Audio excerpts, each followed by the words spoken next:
Oh, that's Twizzy Vision right there.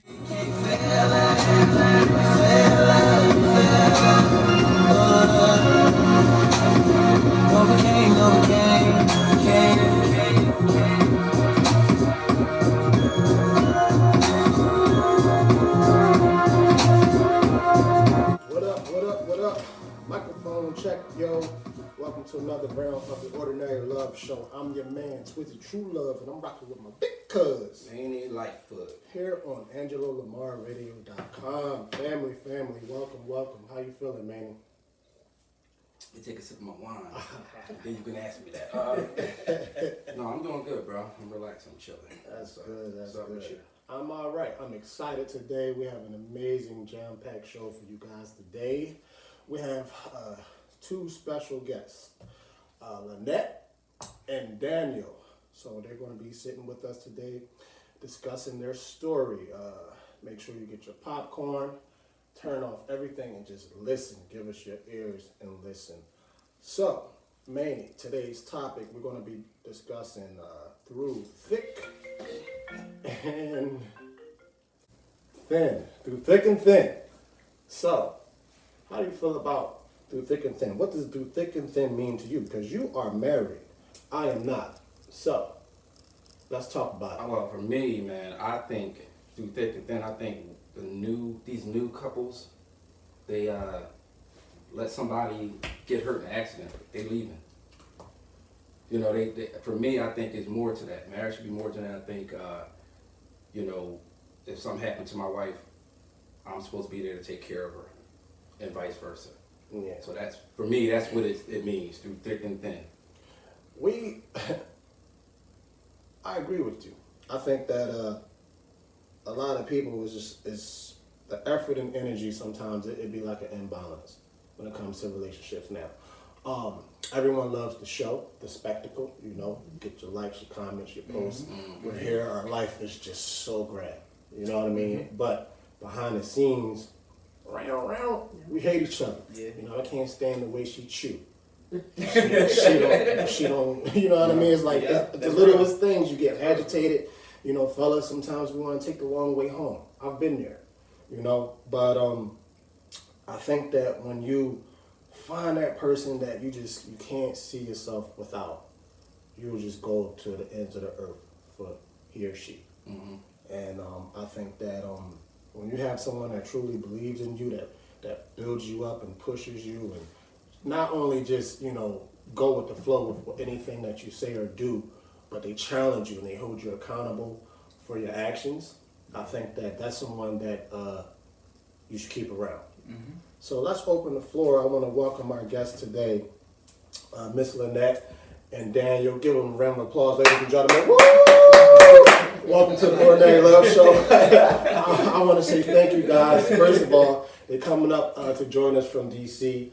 I want to say thank you. I'm excited to have you. Well, Welcome. Maryland, but you know, close enough. Maryland. They're like next door from each Right, other. forgive me. But welcome. DMV still, right? There you go. DMV. Yes. There you go. But I want to say welcome and thank you again. So, how do you feel about today's topic, through thick and thin? I'll start. And, you know, he was speaking on it. I think that the issue in this generation is that people are, especially when it comes to marriage, people are more concerned with the wedding, like you said, the show, the spectacle, and not the marriage. You know, that's work. Right. Being in any kind of relationship is work. I mean, people don't even like the people they work with on an everyday basis, and that's a relationship. Right. And so being able to work through those things, as you said, you know, being able to hold them down, and you got to grow together. People don't like accountability either, so it's really hard to grow together when you're not even growing yourself. Right. I always say, you know, you got to do you first before you can do anybody else. 100%. You know what I mean? You have to be able to be comfortable looking at yourself in the mirror, making sure that you see them clearly. You know what I mean? Understand your own visions, wants. You got to be intimate with yourself, and you know that. You know what I mean? So, how long have you guys been married? We've been married 8 years. 8 years. Yeah. Wow. 8 long years. 8 long years. You know, It went by but fast, but it's been a Right. long time. That's beautiful, That's good. man. That's beautiful, man. I just, I see married life. We discussed marriage. So you guys are all married. We working on it. We working on it. Okay, like you said, you gotta Yeah. work on you first. Because that's another thing, though. I think nobody wants to be alone anymore. So what's happening is people is getting married, already knowing that, well, I gotta get out of jail free pass. I can divorce any moment. Yeah. And I don't believe in that. You know, and I know my wife said, look, divorce is not an option. But sometimes we have some moments where I'm like, I'm out. Because I can't deal with, I get to a point, and this is with anything, with business, work, it's like, hey, when you get to a point where it's like, all right, this isn't working, it's like, okay, go do you. Go do you. I'll go do me, you do you. And if we can somehow figure it out, like I told my wife, I said, look, I'm not going to go to a therapist with you. Not at first.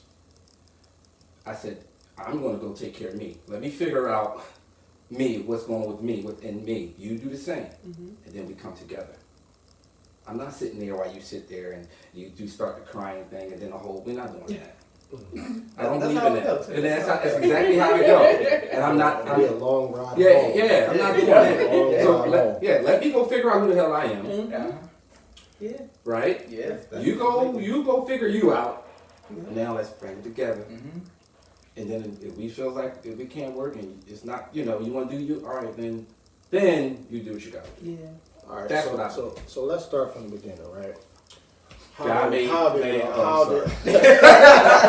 you got birds and then you got bees. Yeah, I was just saying. I still don't know that story.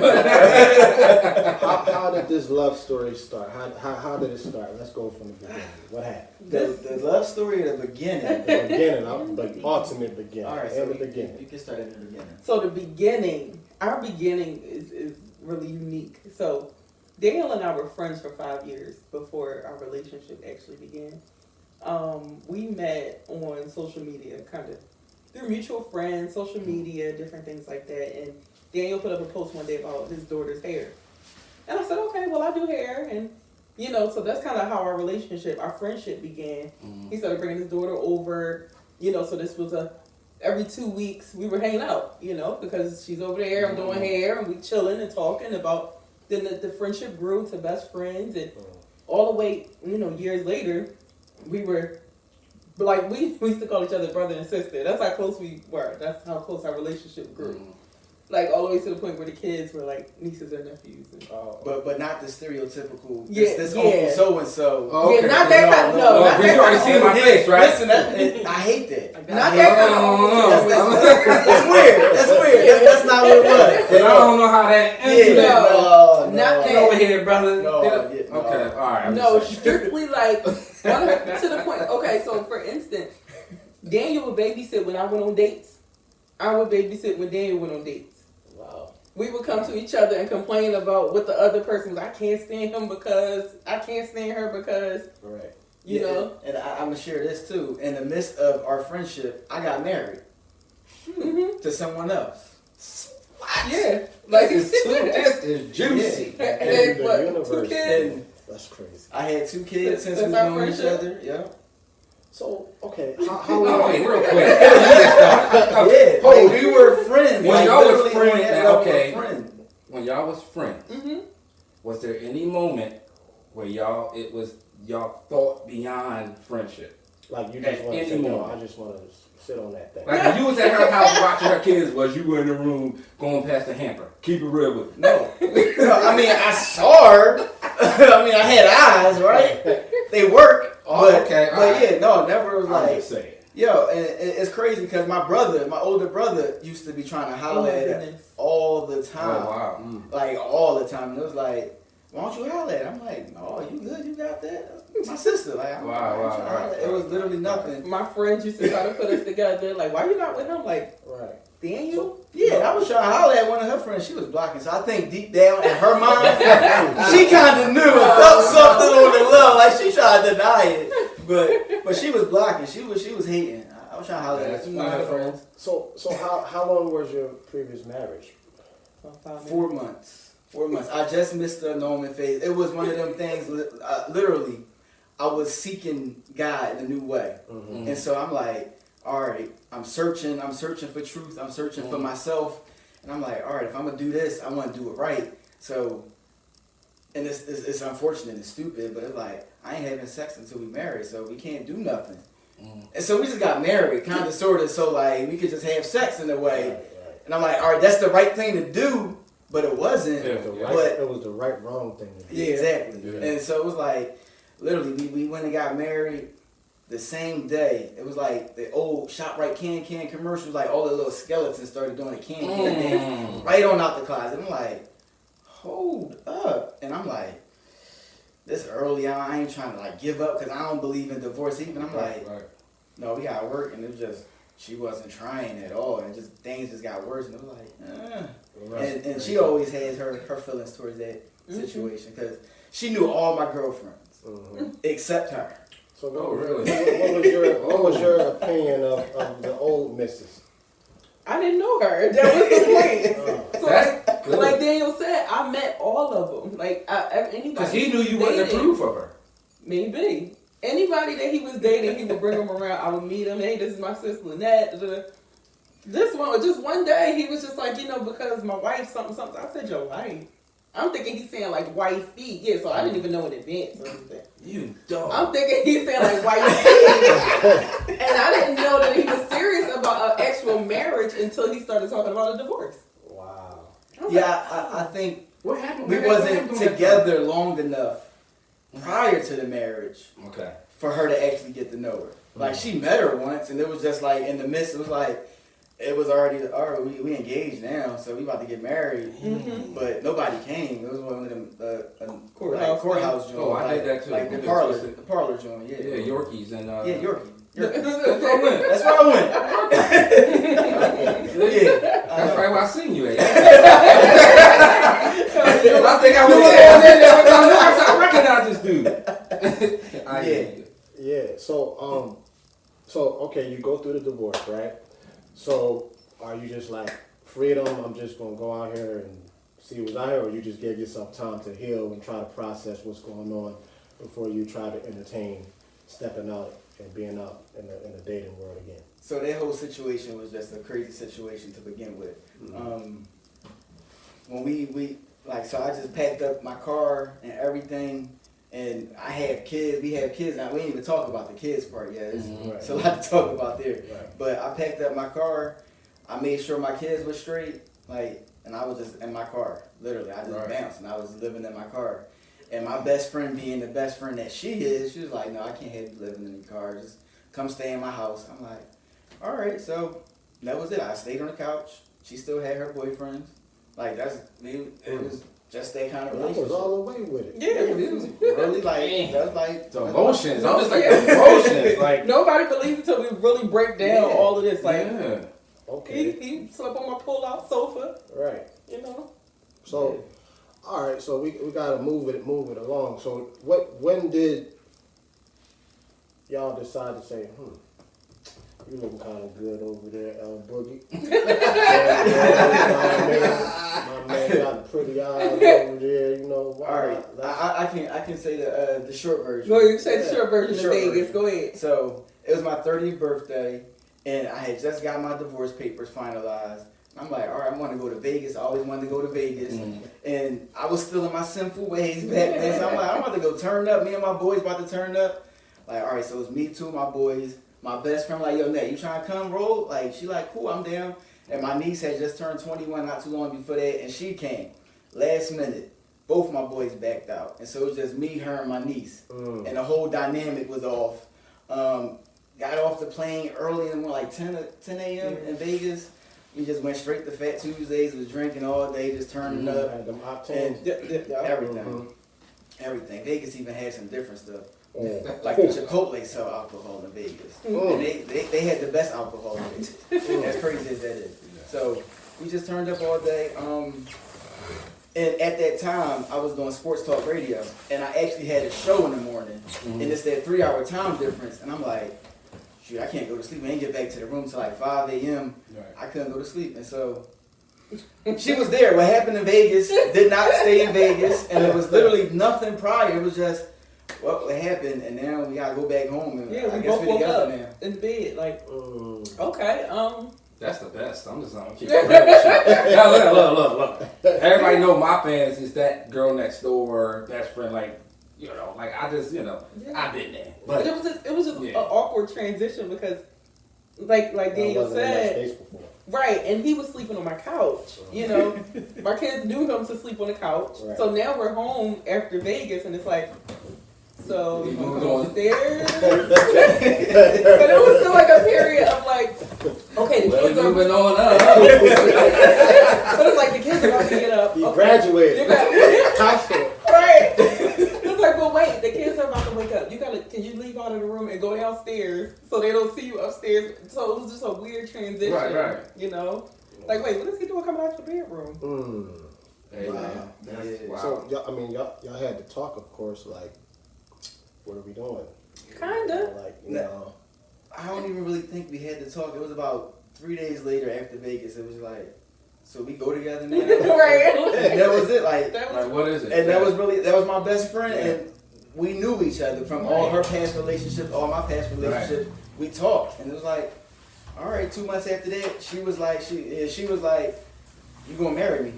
I'm like, all right. And so we set a date, Really? Wow. and we got married 6 months after Vegas. No, but what prompted you to say that? because I knew. I had actually just started going to a new church. And all I wanted, and all I kept saying at the time was, I just want a man that's going to come to church with me.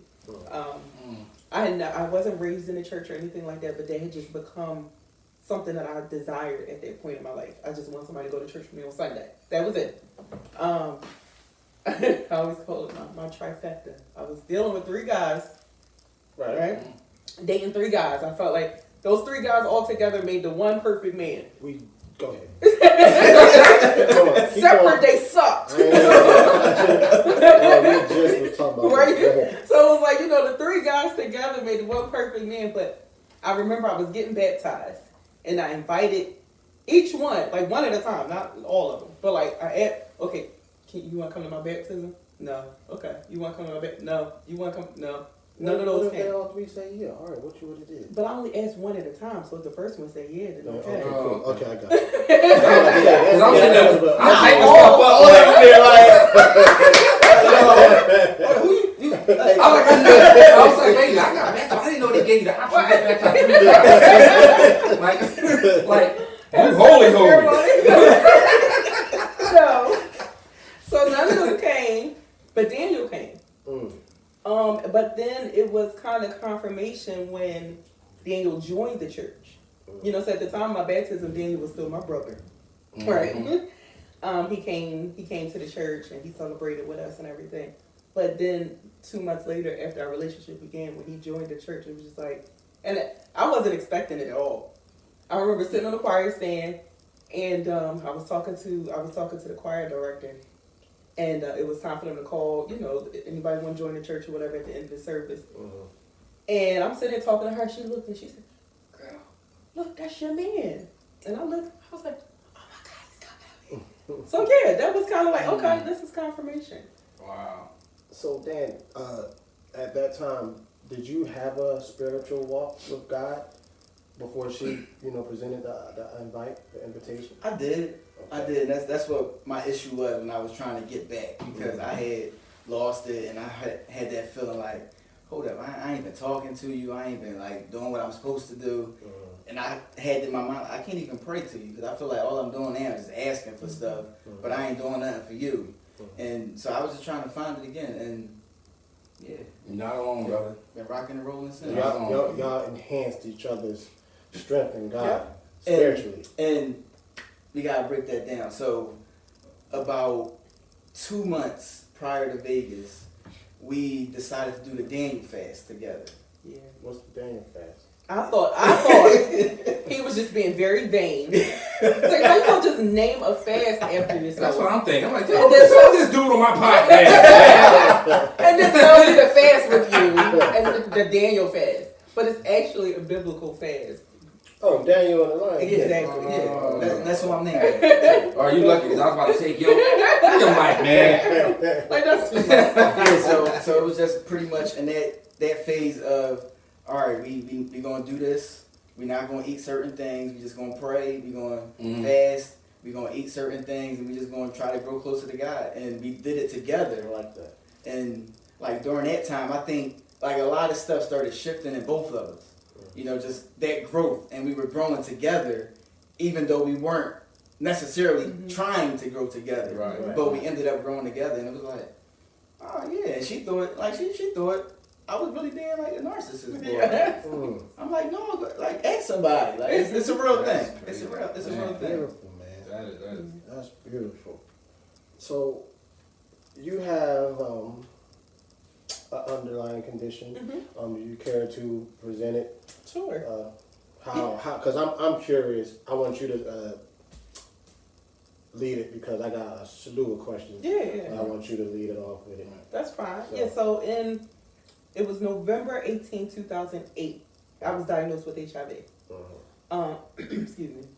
It was after I was in an abusive relationship. Abusive in every sense of the word, spiritual abuse, physical abuse, emotional abuse. Once that relationship ended, it ended in July of 2008. I went and I started dating somewhere in between there, trying to figure out how to get my life back together after this craziness. November 2008 is when I was diagnosed. Daniel was my friend at the time. We had actually met a month prior to my diagnosis. But I didn't really know how to tell anybody yet. You know, that's not really an easy conversation, makes sense, especially in the beginning. Now, I say it anywhere. Right. But back then, you know, it's not really a conversation that you just kind of start off with. So I didn't know how to tell anybody. I didn't tell Daniel until 2012. So it was 4 years later after my diagnosis, but the year prior to our relationship beginning. So, yeah. So, okay. Were you like fearful of Terrified. like him? I was terrified of isolation from anybody. Depression? Yeah. Yeah. Isolation was the big one. I'm like, I don't know who to tell this to because I don't want everybody walking away from me. Right. You know, because of just my own stigma with HIV. Right. HIV was not, you know, prior to me being diagnosed, what you see in the movies and on the news and things like that is all I knew. Somebody who has HIV is probably going to get AIDS, and then they're going to be in the hospital, and they're going to get pneumonia, and they're going to have all these sores all over their body, then eventually going to die. Right. So that was my vision. But that's what we all think. That's what's the ignorance. Exactly. And that's exactly what I thought. So now, here I am diagnosed with HIV, and that's what it looked like to me in my head. You know, so now I'm thinking like, I'm never going to be married. Who's going to take care of my kids when I die? That's what I'm thinking of. So I don't really want to tell people this because I was 26. I was 26. I was living my life. I was going out. I was partying. I was having a good time, you know? Just like I said, just getting back out in the dating world. I had just got my first apartment, working a good job. I was in school. I had a lot going on. So HIV was like, I ain't fit nowhere in my, you know? Now, was it from the abusive relationship? Yes. It was from that dude. So he was, actually, he was sleeping around with whoever. I knew it. But I couldn't escape. I couldn't mentally escape from this relationship. I felt stuck because because of self-esteem issues, I stayed. You know, and it was like he was the missing piece to my puzzle because due to a lot of trauma and just what I envisioned as me being a whole woman was like, okay, it's me, it's my children. I'm working. I'm going to school. I have my own place. Only thing missing is a man. Right. So now here he is. So now even though things are going wrong, I don't want to push him away because I still need this piece of the puzzle. Right. Even though it's a mess, you know. So Dan, her plate is heavy. How did you process that, brother? Because for me, I'll be honest with you, I would have ran. I'm be completely honest with you. I would have ran. I don't have. I say you got big balls to step up to the plate for the love and that you have for your lady. And how did you feel about all of that? How did you process all of that? It was difficult, but it wasn't as difficult as it would have been had not the same year I found out my father was living with HIV. Oh, wow. So February 2012, I found out about my father, and like my dad was Superman. My dad was old. He was born in 1929, so he Wow. was old. Same year as Dr. King. Exactly. Mhm. But it took me up until like middle school to be able to beat him anything. He was in his 60s when I was in elementary school, but he just was like Superman, fast, strong, worked all day, worked hard, and it was like, all right, hold up, like my dad's sick, like he gonna die, because even though I saw magic, and that's the ignorant stigma that people have, like, oh, Magic rich, he got money, he got cured, he got different medicine and all that. But prior to that, my older cousin passed away from AIDS when I was younger. And so I saw that what we seen in the movies, he got sick, lesions, lost a whole lot of weight, and died. And I visually saw that. And so it was like, It's kind of like God was prepping you. Yeah. That's Yeah. crazy, bro. big time, big time. Exactly. He was Big time. prepping you. Exactly. That's what I'm thinking, how that He was works, right? prepping you, Big like, time. and you was oblivious to it. Completely. You was going through your emotions. Completely. Continue. I'm sorry. Oh no, you good, and that's crazy. real. Like our whole vibe. Like we met a month prior to her diagnosis. Mm. She told me 4 years later when I was with my ex-wife. So did you pray on it? No. Here's what I say. Here's what I mean. I find it ironic how this happened, right? And I know God knew how you was going to respond, how you was going to act. Remember, God knows everything that's going to happen. He's seen it. Yeah. But then this brother comes, and then look where we at today. Yeah, I not only told Daniel my diagnosis because, again, at the time we were just friends. Right.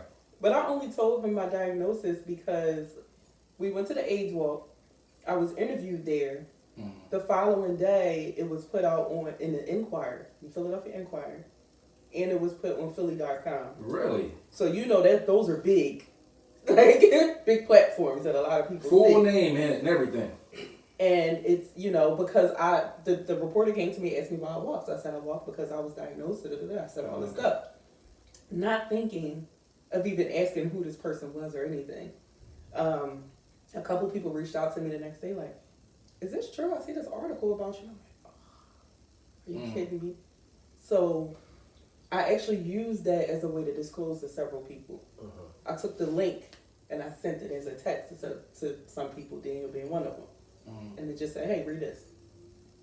Now, how are your families? Were they supportive? Yeah, I mean, both our moms were trying to figure out why we weren't together for years. And I'm like, why? But overall, it was like the education part of it. Like, if you're educated on HIV and you really know, it's not that deep. Like, cancer, so many other things are much worse than the HIV diagnosis today, in today's world. So, it was the initial, for me, my family, some members of my family, like, all right, hold up, like, why her? All these women out here, why her? Like, and these were people that haven't met her yet. Right. Like, don't do that to yourself. You gotta, Yeah, and so it was like, well, you don't know her. And everybody that met her, they love her. It's impossible not to. She just has that kind of light. I always call her a conductor. Like, whatever she feels, everyone else feels. And she just has that kind of power and that light. And so, like, well, I've always been a rebellious person anyway. You know, I really don't care what anybody say or feel about what I do with my life. Me too. And so it's like, well, I hear you, but I really don't care. Right. This is my life, and we good. And that was pretty much it. Just for the record, I'm close to crying. I don't know if it's the wine, but I'm close to it. I'm trying to tell you. It's the wine, man. I'm swallowing. Like, Jermaine, you better not embarrass yourself. It's the wine. It's the wine. See, No, because it's I'm a killer. I hold mine in. No, you're lying, man. I gotta hold it up. All right, Yeah, I appreciate that, man. A lot of men don't be real with that. No, but I'm sensitive. Listen, My dog. kids crack jokes. Yeah. I cry all the time. Listen, man. It's okay. It's okay. your story, bro. Like we not even. I'm sure we're not even halfway through it yet, and yet I'm like, I don't even want to hear no more because I feel like everybody needs to hear this because, dude, I commend you for so many people to jump ship. Me, I would have ran. I had a bunch of The them. minute you said I got right. the minute you Right. would have said I got H, I would have been in my car. Yeah. But But again, even at that time, that was my best friend. Right. So Right, we right. weren't intimately involved. So it wasn't as hard to tell. It was still hard just because of, my own thoughts, but it wasn't like that fear of him leaving me because he was my best friend. You don't understand. We was best friends. but it goes I'm just back. playing. No, it's real. That's real. But it goes back to what you said. Like, God was truly prepping Yeah, it. Like, man. and people have asked us when we spoke in that place, is like, so if your father wasn't diagnosed, would you have ended up in this? I don't know. I can't answer that. I really don't Yeah. know, because I learned from that experience. I went to the doctors with my Mm-hmm. dad. I spoke to the doctors. I started to understand a lot more about HIV, not as much as I could have, but his doctor was like, listen, he's taking his medication, he's undetectable, he's good. That's all you had to worry about. Now, and that was it. let me ask a question before you ask your next one to us. What does that mean? Mm-hmm. Because I know, like, undetectable, detectable, what does that mean? So undetectable means that the levels of the virus, the HIV virus in my system, are so low that they can't be detected. So it's under 75 copies of HIV in my system, which is really, really, really low. So it's no longer attacking my immune system like as if it would if my viral load was really high. Oh, wow. Okay. So as long as I'm undetectable, I cannot transmit HIV sexually to anyone. Oh, well, you answered my question. Yep. I was going to say, y'all can have unprotected. So now, would you come back off accepted once you figure that out? Call you like, but wait! No, They said I'm I changed my number. That's it. I moved to Thailand. Like, you can keep the call and everything. I'm in the Ukraine fighting crime. But let me tell you though, even during that time frame, I was still dating. So even after telling Daniel I was still dating, I was meeting guys trying to figure out, okay, do I tell him in the very beginning? And I'm sure in your head you're like, yes, I'm in the beginning, give me the opportunity to say. But what's the likelihood of you actually staying if I tell you in the beginning? So then it's like, okay, let me let them get to know me a little bit, so they can see my qualities first. And then I can tell them that in hopes that they'll be able to see the good part of me. That's smart. But it's like, but which way is right? Because I've even did it that way, and then they're mad because I didn't tell them in the beginning and give them the opportunity to choose in that. I think God already had it lined up for y'all. Oh, yeah. And that's crazy, exactly. But I how think it you was. should tell them, but did you ever get to the point where, since it was undetectable and you can't transmit it, did you ever come to cross your mind that I ain't gonna tell them? Why tell anybody since I can't transmit And it? that's what causes a lot of issues, especially with HIV criminalization. So even in some states, if someone is undetectable and can't transmit it sexually, someone can still press charges on the person who's living with HIV. I didn't know that. Yeah, I think I did hear. So with so many different states, like here in Pennsylvania, that's not the case. There's some states where if I spit on somebody, they can press charges on me. For real? Even though HIV is not transmitted through saliva. How much money can I get if you spill? Nothing. I'm like, here. yeah, man. Did you see the clip? And it shot and landed right here on my lip. She trying to Yeah, give me some pepper. kill me. Look, you can see it slow motion. It landed right here. Look at it. Slow the camera down. She's But worth yeah, this much. Oh, man. That's why amazing. HIV criminalization is like such a huge topic, because it's like you're trying to criminalize me because of a virus that I have. That is deep, bro. So how do you feel physically right now? Like, Healthy. how your days? Do you have good days, bad days? Not or- with HIV. Oh wow, I never have had a bad physical day that's what I mean. with HIV. Okay. Yeah, I would say, based on our experience together, she's 10 times healthier than I am. Mm. And that's just real in the sense of a man and a woman, for one. Like, men are usually hard-headed. We only go to the doctors when something like about to Right. fall off. Right. But when you're living with HIV, you have to go more frequently to get your blood work done, get all these different tests ran. And so if something actually is going on, you can catch it quick. Us, like, our arm about to fall Right. off, and we still like, all right, I can use it a little bit. I still go. Right. And so, yeah, I'm falling apart. So you're physically. not diagnosed with anything, so you don't have to go through the same thing she do, or do you? Do you have to still get those checkups? I don't have to get those checkups or get that kind of blood work done, but I still have to get tested. Okay. And How often do y'all have to? Do you have to? I go every 3 months. Every 3 months. Every 3 months, and that's what's suggested when you're in what is considered a risky situation as far as Okay. sleeping with someone living with HIV. Even though I know she's undetectable, even though I know there's no way, it's still what we And, do. and with the children as well, yes? Everybody's HIV negative. But do they go through the process too? Nope. No. Only our youngest. When he was born, like, well, you can talk about your Yeah. process. So when he was born, since he was born after my diagnosis, I had to get like extra HIV medication in my IV while I was in labor, but I was able to have a vaginal birth. Delivered him, and then after he was born, for the first year of his life, they tested him.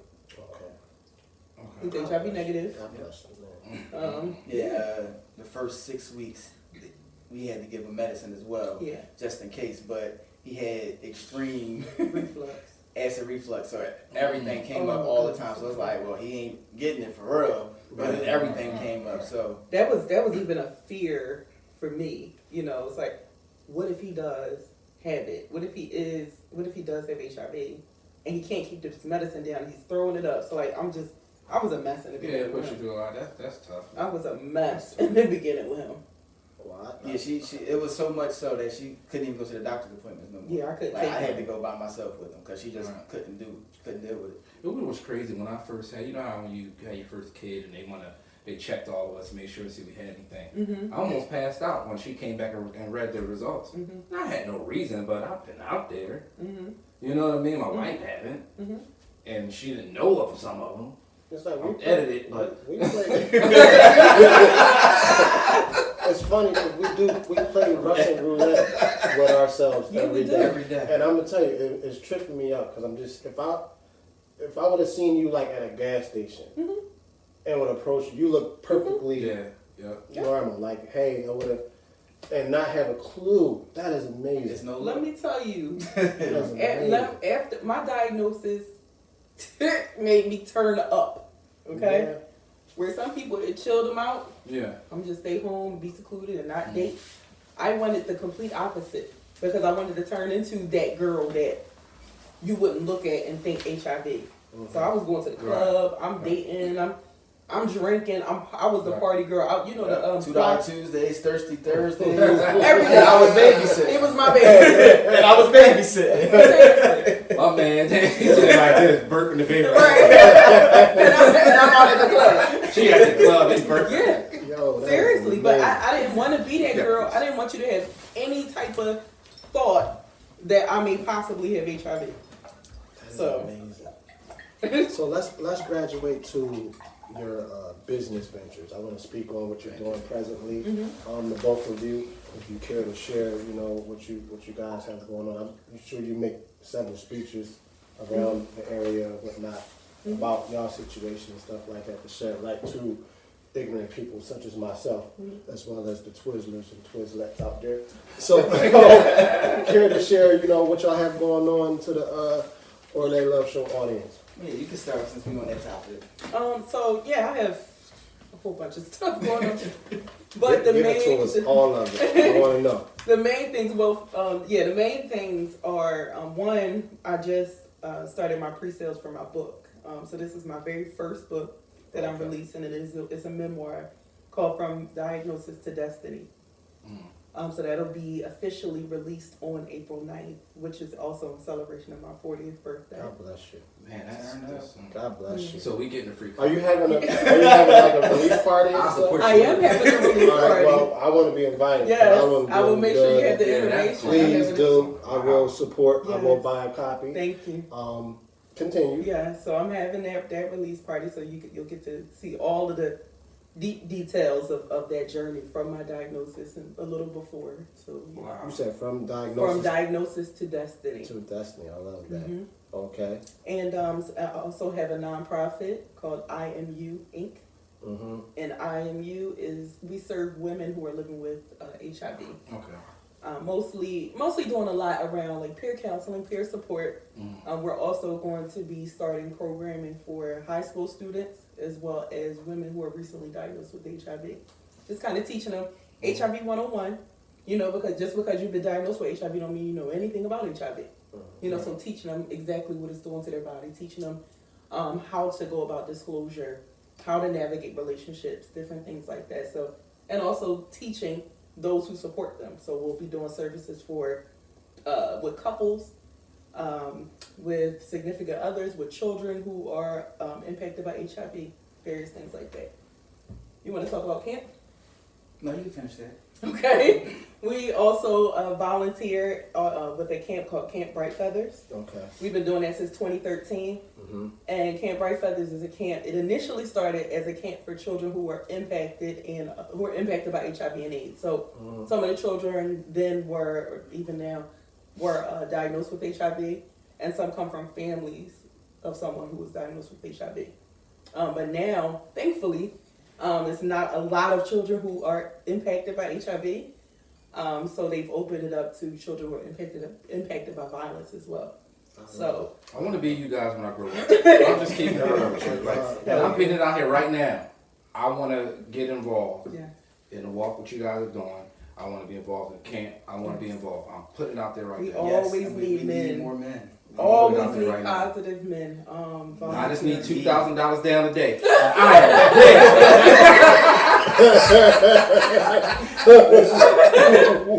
We need it. This will be our 30th anniversary. Yes, this is our 30th anniversary this year. And it's a free camp for kids. I love So it. these kids come for a whole week. It's based down where y'all at? It's actually in Jersey. Oh. It's in Jersey, so it ain't I far. live in Jersey. It's Medford, 1 week Jersey. overnight. I'm in Washington Township. Okay. Oh shoot! I'm not in Washington Township. I'm in. My old hood. That's my hard work. Camp is that's my hard work. You know, that's where I feel I got stronger when it comes to my diagnosis, because I was able to see other people. A lot of the counselors were campers. See, they need that, and just to piggyback off of the camp, like I've been coaching football and doing things with the kids for years, and I always wanted to have, my dream is to have a rec center. Everybody got the rec centers, you got your D1 kids, your kids that's really good. What about the 70% of the kids who is not on that level? So what you're doing, I think, is important, because you have the kids who got it, it's not their fault they got it, they got it through whatever, right, through their parents. And you're helping out the camp for those kids, right? Those kids are at this camp, correct? So they need that, because like you said, I'm telling you now, if those kids find out about it, they don't want to be around those kids. Yeah. And that bothers me. Yeah. It really bothers me, so. So what about you, Dan? What you got going on? Is this just a collective thing that y'all have? So, like, finishing up with camp, so we didn't really talk much about our children, but we have 11 children total. So, 11. Wait, what? So y'all Hold on. y'all both stop and look at him like, Hold on, I gotta add it up. I gotta calculate it up real quick. y'all both look at him like, wait, I'm waiting for the next line. Because I'll wait for it. No. Yeah, so we have 11 children between us. We big Brady Bunch family. We have 11. So you came in with the two, right? With the wedding. I came in with kids. She came in with kids, and we have 11, and that's the only way it is. All Okay. 11 are our kids. It's not broken down. Ain't no steps. I except love it. I the love ones it. you walk up and down. That's it. Yeah. I love it. That's not the way we operate. I But love it. like outside of that, our camp at the highest level, we had 125 kids one year, and we're like the mom and dad of everybody.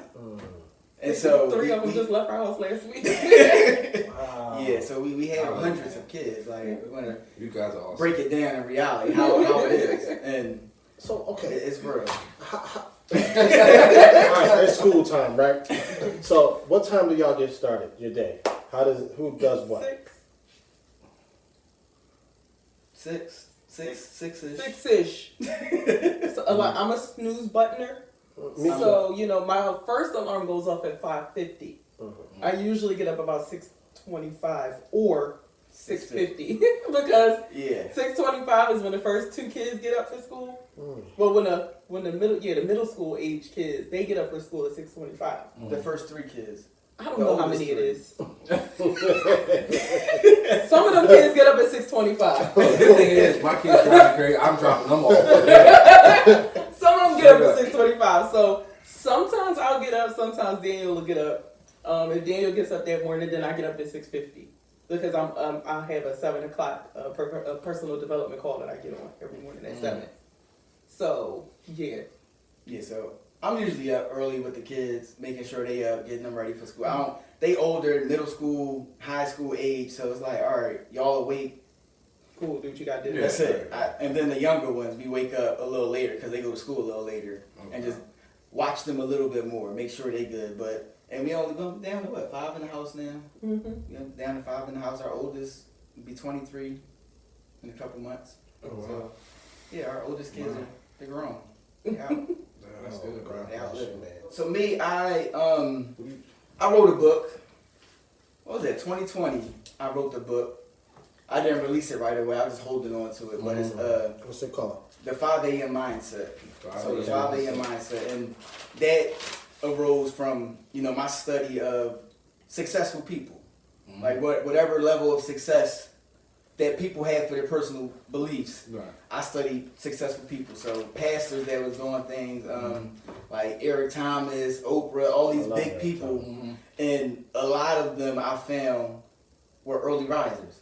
And so in my walk, it's like, okay, especially having the kind of family I have, like, all right, I wanted to write something on the strategies that I use. And so I got up early. I was able to get my study time in with God, do my work before anybody even woke up. And so if you think about the regular day, like by the time you wake up, you in motion. Like everything is happening. And once that starts, like when do you really have time for yourself, to focus on yourself? Because I've never been a 9-to-5 type dude. Like even when I had jobs, it's like, yo, this ain't for me. I need something for myself. And so like, hold up, I don't have time to do that for myself. You running all day, and you got kids. You come home from work, and you working again until they go to sleep. Right. And then by that time, you tired. It's like I want to wind down, chill, relax. But it's like, all right, so I had to find something for me that worked, and I just wrote about what worked for me. So getting up early, studying, working, handling my business before all of that. And so that was my book, The 5 a.m. Mindset. And that is available on my website, which is just my name, DanielCharwick.com. So, DanielCharwick.com. Yep. Charwick, spell that. So TRAWICK. So DanielCharwick.com. And my website is just a website sharing some information. I'm a speaker, public speaker. I have different trainings that I do, different speeches that I do. I also blog on my website, so I write things from my perspective. And the name of my blog is From the Mind of a 10-Year-Old Senior Chess Master. So I started playing chess at the age of 4. By the time I was 10, I was world ranked as a senior chess master. Wow. So my mindset has always been extremely different because at a young age, I looked at everything in a different way. If you play chess, it's strategy, you looking at people, you reading people. It's just so many different things involved. And so I always looked at things differently. And my mindset is just completely different. And that's what I focus on, mindset. So my whole purpose is to shift the mindset of the people to create a joyful, peaceful, and productive life. I'm mad at you. You can't tell me you ain't know this brother was dope back when, and you had him sleeping on your couch. This brother would have been in my room the first night. Hey, brother. Hey, what's wrong with her, man? Yo, take her mic off. Take her mic off, bro. I don't even want to talk to her no more, Man, you trying to hang with us, man? You can sleep in my room. I'm gonna kick my wife out. Hey, go down there. Get out of here. Hey, damn. But yeah, that's just one thing. I also have a nonprofit organization as well. It's called the Homie Foundation. Okay. And Homie is an acronym that stands for Helping Others Make It Every Day. Got it. We were based in Philly, and our whole focus was streets, cleaning the streets. It's like, it's see, look, we was talking about that. She done got me. She done got me, right? You said talking about what your focus was. It's currently a nonprofit. Yeah, it is. I know. I was thinking about my next thing that I was saying, and I messed it up. You're right. I love it. You're right. Y'all hear it? I love it. Figure 8, she got that covered. I love it. But I'm letting you know, I'm real quick. I'm stalking y'all. I'm serious because this is stuff that we've been doing. I've been doing it for a long time outside with the kids, and I've been looking for dope people to I don't trust anybody. I don't trust people. A lot of people are good gabbers, they're good talkers. Yeah. And I don't do well with that, so I'm like reluctant to ask people to help. Oh yeah, I'll come help. I don't trust. What's in it for you? When you come at it, I want to make sure that, for instance, I'm coming to do the help at the camp, right? I'm helping the kids at the camp. There's nothing in it for me. When you have somebody else, it's always like, oh, it's a photo op, or there's something for them. I don't have time for that. You see that very frequently in community work. Yeah. You know, you have people just show up, take a picture, act like they was there doing something and bounce. Yeah. Whether it's politicians or other people that just, I've seen it, I've experienced it, can't stand it. But like the organization was founded because like my nephew was involved with the street life. You know, he was in and out of prison, just came home, went right back to the streets and got murdered in the streets. And then it really came full circle when my older brother, who was on the opposite spectrum, he was addicted to drugs. And so, you know, he was high one day, fell asleep, and died in a house fire, like smoking. So it was like, man, the pain, my pain, it was a lot. Did you keep praying? At that time, no.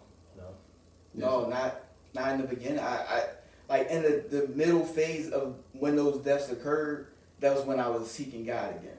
And I had just got back into my relationship with my brother. And I'm a preacher, a minister as well. And so the day my brother died, God spoke to me as clear as day. He said, "You preaching this funeral." I couldn't even compose myself. Like she had to pick me up off the floor. Right. I was done. And I was like, all right, obedience. And that's what it comes down to. Like, everything that we go through is not in vain. It's for a reason. And if we truly pay attention and stay in the moment and look at the things that we go through and think from a different perspective, it's not just that happened. It's a reason why that happened. And so I never wanted other people to continue feeling that pain. And this city is crazy. Dude, it's you both from the womb, you both have favor on your life. It's your purpose. You found your purpose. God has placed upon the two of you everything that transpired, from the heartache to the pain to the challenge of your condition that you're beating up. You know what I mean? The devil is we're in the middle of spiritual warfare every day, you know, and God has kept you both. You know, He kept you both. Yo, I'm blown away. You know, I'm blown away because this is rare to find this type of connection, especially in today's society. You know, everyone is so self-absorbed. You know, we're selfish. We don't care about nothing. What can you do for me? What have you done for me lately? You know. Let me ask you a question on that, though. Is it that it's rare, or is it that people don't want to share their story? Both. There you go. I believe that too, and I think like we got to have that. That's the purpose of this. Go ahead, you can say it. You know? He's saying that. So there's a quote that Daniel has that I stole. That's mine now because I say it at every speaking engagement that I go to, and it's even in my book. Well, I'm going to write it and use it. Like the first 3 times you gotta get credit though. I'm gonna be typing on social media. Oh, hashtag Twizzy True Love. Like, guys, look what I just came up with. I was sitting on the call with it. I'm ready. There's salvation and transparency. I love it. Our stories have the power to change lives. You know, to not just change lives, but to save lives. And in a couple of different ways. You know, not just I'm sharing your story, so now go ahead and live. You know, yes, that's what I want you to do. Be inspired by my story, so you can go on and live. But also salvation. You know, in a sense of God. My story has the power to bring somebody to God in a new way. Right. You know, so yeah, there's salvation and transparency. So thanks for that. Thank you, because that's everybody, right? We all are in a relationship. Well, they don't know that, right? I ain't told them. I'm calling you 50 in the morning. But it's deep. Everything is deep because, like I said, I'm an open book. He's an open book. Like I don't shut up, and everyone knows that. And that's why when He talks too much. what I do, but I always feel like I can help a situation out, or I can help a kid out. That's just me. So we all had, but I had that one old head who kept us off the street. I had it too. Okay, so sometimes you have that one guy that kept you working or kept you off the street. I admire that. So for that, I give it back. I've been coaching for over 20 years. I don't just coach like everybody coaches. I think everybody knows football or knows basketball. I coach different. I look at the kid, I see what they're going through, and most of these kids I'm waiting for after practice for their family to come in that that's hooked on drugs. Yeah. You know? And I'm looking at him, and you can see that particular kid, I'm watching him go downhill. And as I'm coming from the football game where they might be there running around, I'm that guy that's going to grab you. I'm going to pick you up by your hoodie, like, what are you doing? That's me. We need more people like that. We got to save. I mean, our youth is in trouble. Our kids' generations is in trouble. I say that a lot. Yeah. And we have to be more like buckled down in the prayer realm of God, because the world is going to crap. Yeah. I want to say the S word, but I don't want to get it fine. But it's messed up. Yeah. We got to keep a tight grip on our kids as tight as we can to guide them and lead them. Yeah. Because this world, these devices, one push of a button, and it's like they're exposed to just stuff that they don't need to be knowing. Everything. And I'm living it with my own son. So it's just like, man, keeping God in your relationship and everything that you do, staying prayed up and just really actually doing the work. Yeah. Not just talking it, actually doing it and releasing it, giving all your troubles, all your cries to God, because that's all he wants. That's it. He said, give me your problems. That's what I'm here for. But we just know I'm a man. I can do it, be ignorant. And then when I fall flat on my face, oh, God, help me. Yep. Like you said, we're in spiritual warfare. That's what it's so funny. My pastor just said, we all think, we talk about the missionaries, because this week actually is missionary week in our church. And he said how we got the people that go over doing all the work overseas. Yeah. But you got somebody Right here. Because they're right here. They're right in the pew Right next here. to you. You got family members right here. Yeah. And you don't even fix. And that's important. That's important. And I talk to my wife, right, and we joke sometimes. And we talk about our marriage, right? Now, I don't think you understand. So, like, at one point, and it's not about me, and I'm just saying this, and I'm not going to make it about me, but when we was going to the beach one time, and she was like, my wife is like an animal, She's a teacher, animal, she's that type of, So she's picking, now mind you, our relationship at this time was not good. Like, we were just like bumping heads. But she don't ever want to address the marriage. Like, she's uncomfortable addressing it. But I'm watching her picking up plastic because she want to save the sea turtles. I said, wait a minute. You go out your way to walk over, you'll pull over a car to go, oh, I gotta go save the sea turtles. But your marriage is not where it's supposed to be. We gotta get back to that thing where marriage, we put the work in our marriages the way we're supposed to, the way God said we're supposed to do it. Nowadays, that's not it. I don't find a marriage. I just see people now, like you guys, y'all. All right, let's get the couch. Y'all do. Did she make you sleep on the couch? If she did, she would be on the couch with me. It's bad. I would put him on the couch, and then an hour later, What kind of discipline is that? Like that doesn't happen. Like, that really doesn't happen. It really doesn't happen. Like, I may be mad to the point like, man, I ain't sleeping in here with you. Like, yeah, she'll end up on the couch with me. Like, so, like I just get in bed for it. Just make sure one leg is touching. I don't care how mad Yeah, you are. like in the beginning though, she took the scripture, don't go to sleep on your wrath a little too vain. Like, it was one night about 3-4 a.m. and she, wake up, you can't go to sleep mad. I'm like, hold up, no, I'm mad now. Like, don't do this. It's so funny. I've been suffering from anxiety because of what's going on in the world. I never suffered from anxiety when something bad is happening, right? But now that type of stuff now really hits me bigger than it ever did before. Because now I'm sitting there like, oh shoot. Like driving over here, like, man, what if a straight bullet come in here? I mean, Lord, and I don't want to be there. I want to automatically be where I need to be. So it's funny you guys say that, where it's like what you just did, but you can call it anxiety, because it could be anxiety thinking that. Oh, yeah. Like, oh, man, no, we're not supposed to go to sleep.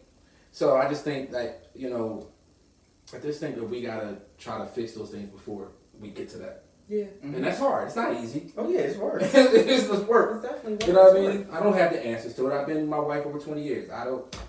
Yeah, but I always say my marriage is my first ministry. It's Yeah. before any and everything, even my kids.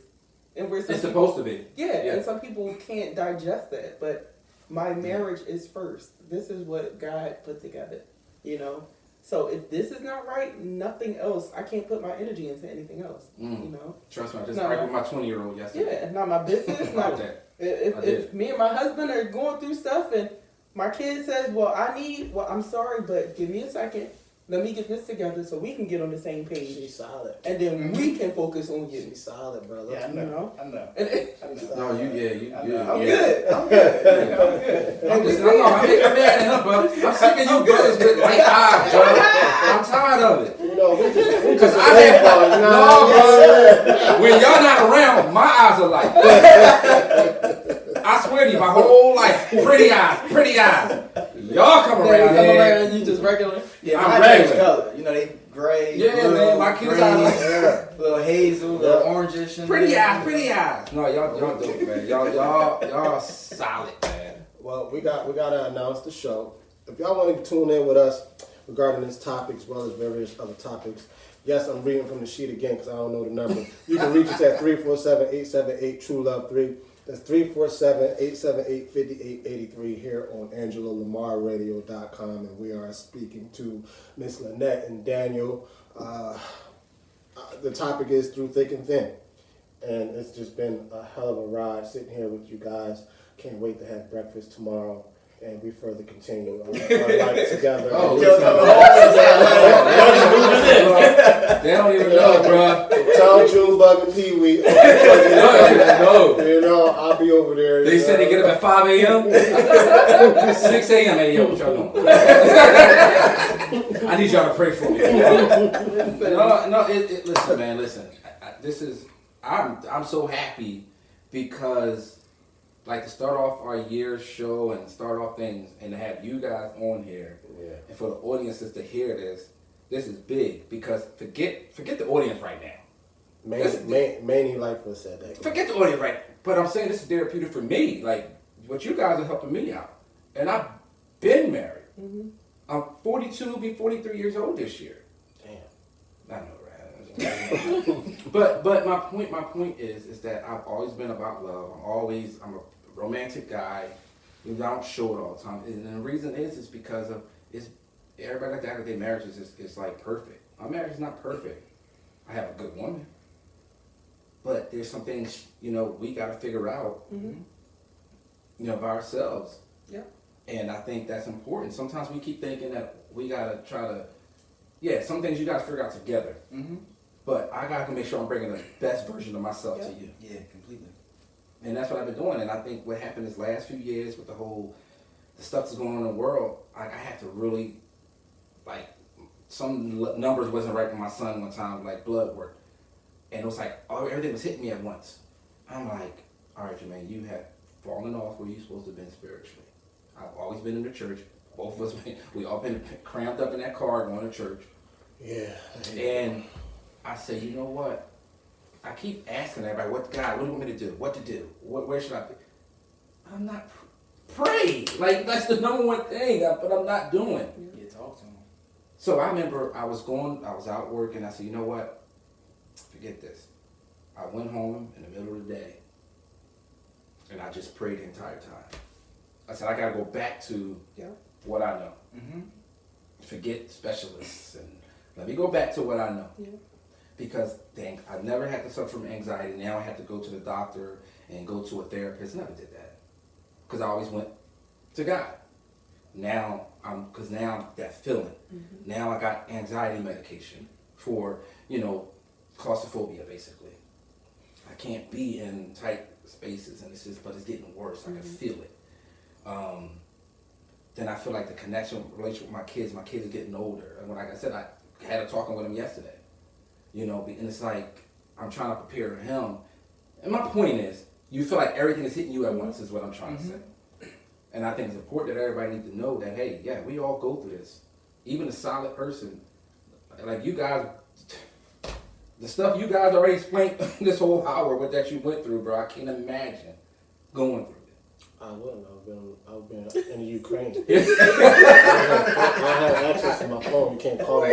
I don't get service out there. I can't. You said soon you said the H, you could have singing happy birthday. So you said the H, I know it's going. No, I'm dead serious. But like what you're saying, and that's how we operate, you know.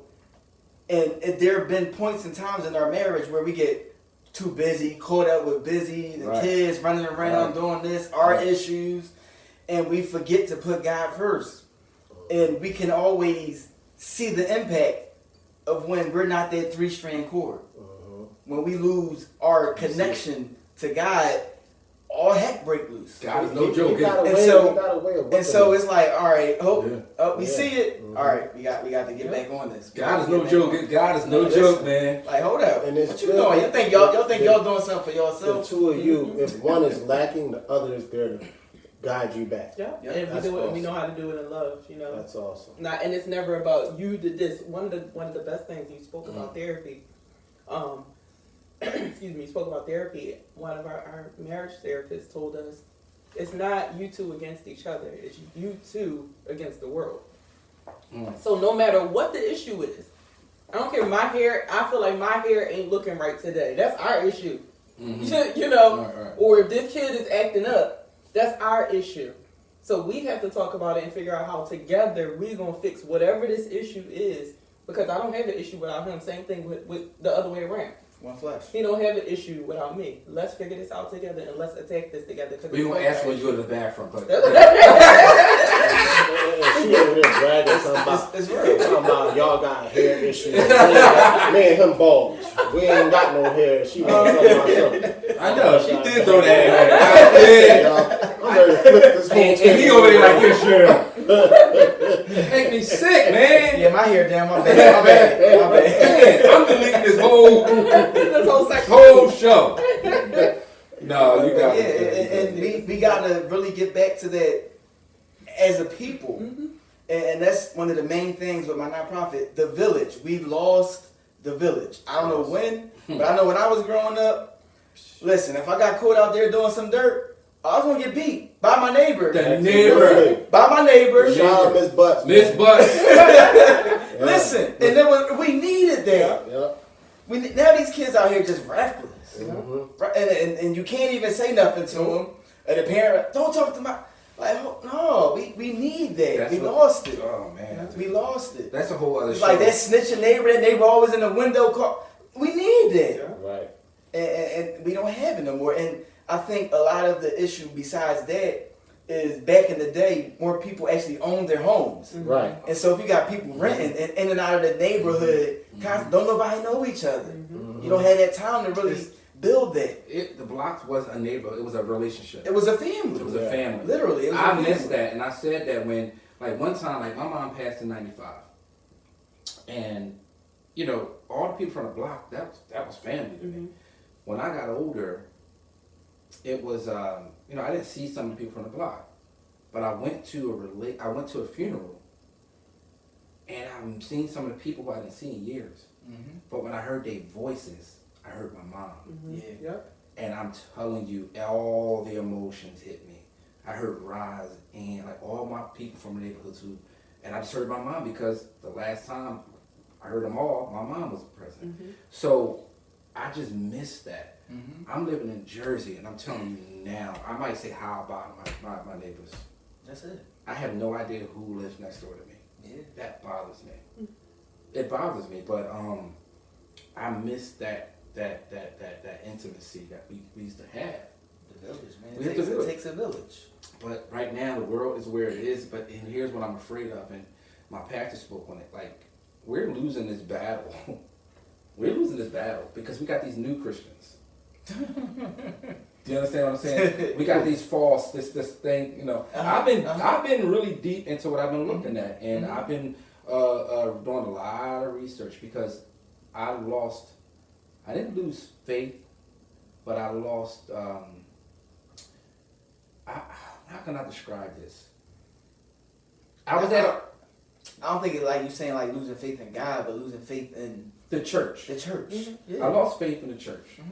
It's becoming a show. Yep. That's my point. Like when the whole Trump era, like I remember I was so happy I went to my church. My church is mixed race.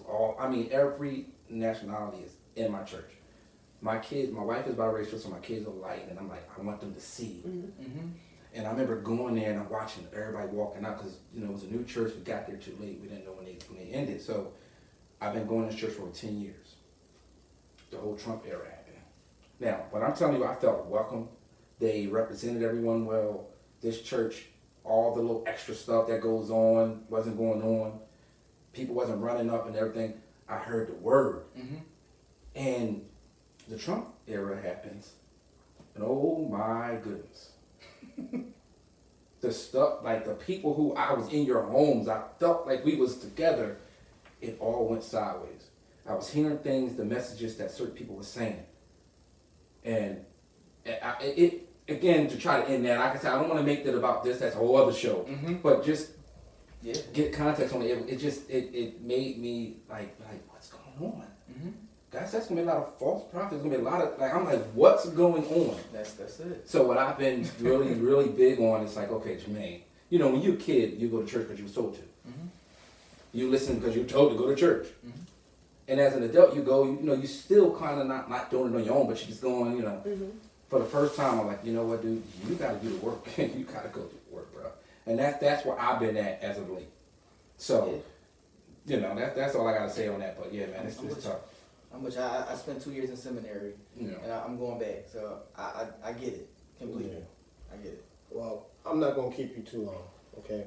My back is hurting, and I want to stand up.